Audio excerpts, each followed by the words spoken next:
औज़ुबिल्लाहि मिनश्शैतानिर्रजीम बिस्मिल्लाहिर्रहमानिर्रहीम सल्लु अलल हबीबि अल्लाहुम्मा सल्लि अला सय्यिदिना व मौलाना मुहम्मदिन व बारिक व सल्लिम व सल्लि अलैहि। बाबुन ला यज़लिमुल मुस्लिमुल मुस्लिमा वला युस्लिमुहु। मुसलमान मुसलमान पर खुद जुल्म करे और ना किसी को उस पर जुल्म करने दे। इस हवाले से ये बाब है। रावी हज़रत अब्दुल्ला बिन उमर रदी अल्लाह ताला अन्हुमा हैं। कहते हैं कि उन्हें रसूल करीम सल्लल्लाहु अलैहि वसल्लम ने फरमाया कि मुसलमान मुसलमान का भाई है, वो ना अपने भाई पर खुद जुल्म करे और ना ही किसी को उस पर जुल्म करने दे। और फरमाया कि जो अपने भाई की ज़रूरत पूरी करने में मशगूल रहता है, अल्लाह अज़्ज़ा व जल उसकी ज़रूरत पूरी करने में लगा रहता है। जिसने किसी मुसलमान भाई से कोई मुसीबत दूर की तो अल्लाह उसकी क़यामत की जो मुसीबतें हैं उन मुसीबतों से मुसीबत को दूर कर देता है। आप दुनिया में आसान काम है मुसीबत को दूर करना, वो जो क़यामत वाली मुसीबतें हैं नफ्सा नफ्सी के आलम में वो मुश्किलात का शिकार इंसान होता है। इसलिए कोशिश करें कि दुनिया में अपने भाई की कोई भी मुसीबत सामने आ जाए आप उसको हल कर दें और इसका क्रेडिट अल्लाह की बारगाह से लें कि वो रब्बे जुल जलाल क़यामत वाले दिन आपकी मुश्किलात में आसानी पैदा फरमाए। सूरज जब सवा नेज़े पे होगा तो उस वक़्त मुश्किलात की कैफियत अलग होंगी, ये याद रखें। अंबिया अलैहिमुस्सलाम भी उस बारगाह लम यज़ल में कलाम करने से खौफ खा रहे होंगे। सिर्फ इजाज़त हमारे पाक नबी सल्लल्लाहु अलैहि वसल्लम को होगी और आप जो है वो सिफारिश करेंगे। इसलिए हर शख्स कोशिश करे कि दुनिया में रहते हुए अपने मुसलमान भाइयों की मुसीबतों को हल करे, जो कर सकता है। हज़रत इब्न उमर रज़ी अल्लाह ताला अनुमा कहते हैं, इसी हदीस पाक से आगे जो तुरक हैं वो बयान किए हैं कि जो लोगों की ज़रूरियात पूरी करने, कुछ लोग ऐसे होते हैं फरमाया कि उन्हें लोगों की ज़रूरियात पूरी करने के लिए पैदा किया गया है। आप देखें अक्सर लोग आपके दरवाजे पर या आपको कोई ना कोई अपनी मुश्किल बताते हैं, आप हल करें। आप हल भी कर सकते हैं, आप इसको इग्नोर कर देते हैं। हदीस मुबारका ये कहती है कुछ लोग ऐसे होते हैं जिन्हें अल्लाह ने लोगों की मुश्किलात दूर करने के लिए पैदा किया होता है और लोग जब मुश्किलात में होते हैं तो उसी ही की तरफ भागते हैं। उसको अल्लाह ने तौफीक दी है, वो लोगों की मुश्किलात दूर भी कर देते हैं। यही लोग अल्लाह के अजाब से अमन में रहने वाले हैं।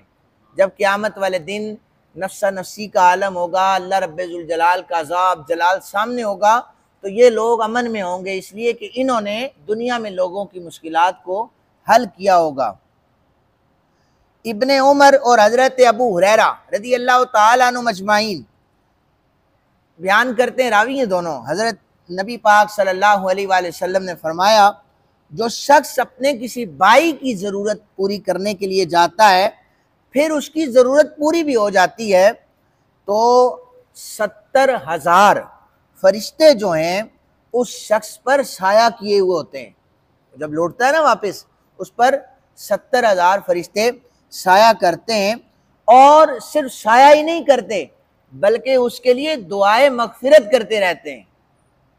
आप लोगों में से कोई भी अपने लिए इस्तिग़फ़ार करता है, अल्लाह इस दुआ को भी कबूल करता है, लेकिन जब नूरी मखलूक गुनाह का शाइबा नहीं है, वो मासूम है, तो जब वो मखलूक आपके लिए इस्तिग़फ़ार करे तो आप देखें कि फिर किस तरह अल्लाह ताला आपके गुनाहों को मिटा दे। अगर सुबह हो, सुबह को कोई ज़रूरत पूरी किसी की करता है, शाम तक वो साया भी किए रहते हैं और इस बंदे के लिए दुआए मगफिरत भी करते हैं। और शाम को अगर किसी की ज़रूरत पूरी करे, पूरी रात से लेकर सुबह तक उस बंदे के लिए इस्तिग़फ़ार करते रहते हैं। और फिर वो बंदा जितने कदम चलता है अल्लाह हर कदम के बदले उसके दरजात में बुलंदियां फरमाता रहता है। नबी अकरम सल्लल्लाहु अलैहि वसल्लम ने फरमाया अहले दोज़ख से एक मखलूक निकलेगी और अहले जन्नत में से एक शख्स के पास से गुजरेगी। वो जन्नती शख्स से कहे, वो जो मखलूक में से कोई एक शख्स होगा वो कहेगा ए जन्नती इंसान, तूने मुझे पहचाना नहीं है?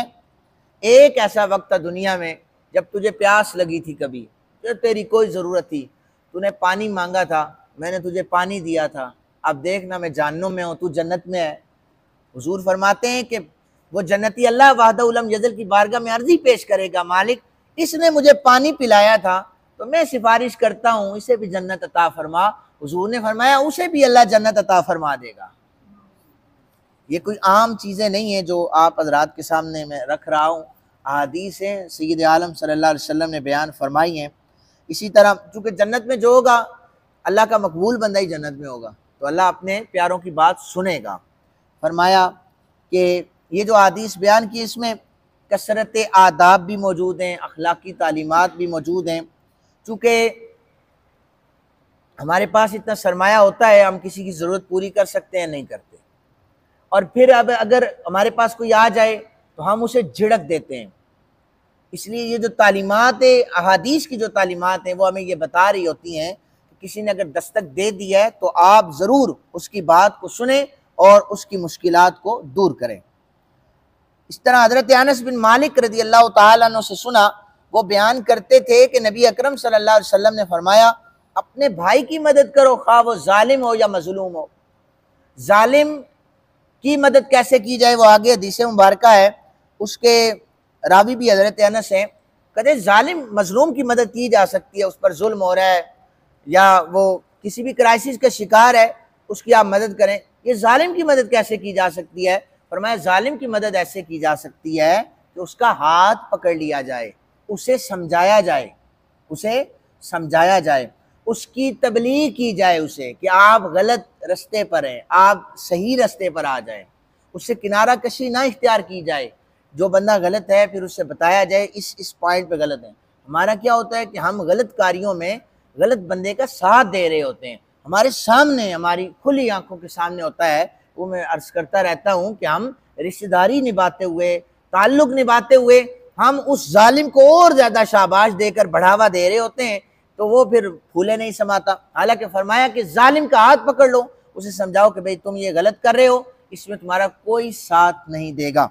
तो इसलिए हुजूर ने फरमाया कि जालिम की भी मदद करो, मजलूम की भी मदद करो, दोनों अशखास की मदद करो। अल्लाह ताला हम सबको दूसरों की मुश्किलात हल करने वाला बना दे। वमा अलैना इल्लल बलागुल मुबीन।